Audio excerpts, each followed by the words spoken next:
আসসালামু আলাইকুম। কয়েকদিন পরে রাস্তার টোকাই, রাস্তার ফকির এবং আরো যারা যারা বাদ আছে দেখবেন যে সবাই রাস্তায় নামতেছে।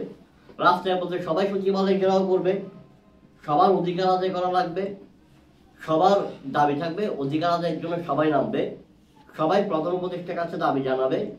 এমনকি যার কাছে যে দাবি জানানো যায় তার এক কথা হচ্ছে দাবি আদায় করতেই হবে, এরকম একটা অবস্থা।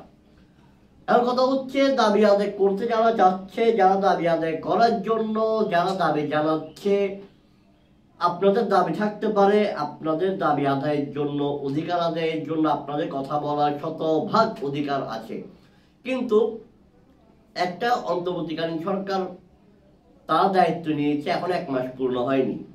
গত 15 বছরের বেশি সময় ধরে যে সংস্কারগুলো হয়নি, যে অনিয়মগুলো দূর হয়নি, যে বৈষম্যগুলো দূর হয়নি, সেগুলো 15 থেকে 20 দিনে কিংবা 1 মাসের মধ্যে সব কিছু দূর হয়ে যাবে, সব কিছু সমাধান হয়ে যাবে, এটা ভাবাটা একটু বোকামি এবং বড় বোকামি। এদেরকে একটু সময় দেন ভাই, এদেরকে একটু সময় দেন।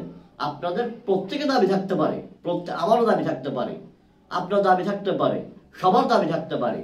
দাবি দাবি আপনি উত্থাপন করবেন, আপনি সরকারের কাছে অবশ্যই আপনার দাবি উত্থাপন করবেন, কিন্তু তার জন্য একটা সময় আছে। এদেরকে একটু সময় দেন ভাই। এখন দেখি এবার এমনিতে বন্যা কবলিত 11টা জেলা, খুবই অবস্থা খারাপ। এর মধ্যে আপনারা যেমন যে যার মতো সচিবালয় ঘেরাও করতেছেন, এই করতেছেন, সেই করতেছেন। তো কথা হচ্ছে এদেরকে একটু সময় তো দিতে হবে ভাই। 15 বছরের বৈষম্য বলেন, 15 বছরের অন্যায় বলেন, 15 বছরের অনিয়ম বলেন, এগুলো তো 15 থেকে 20 দিনে দূর হবে না, একটু সময় দিতে হবে। আবারও বলতেছি, যে যে যার যার অধিকার আদায়ের জন্য শতবার কথা বলার অধিকার রাখে, অবশ্যই বলবে, কিন্তু এই সরকারটাকে একটু সময় দিতে হবে। ধন্যবাদ। আসসালামু আলাইকুম।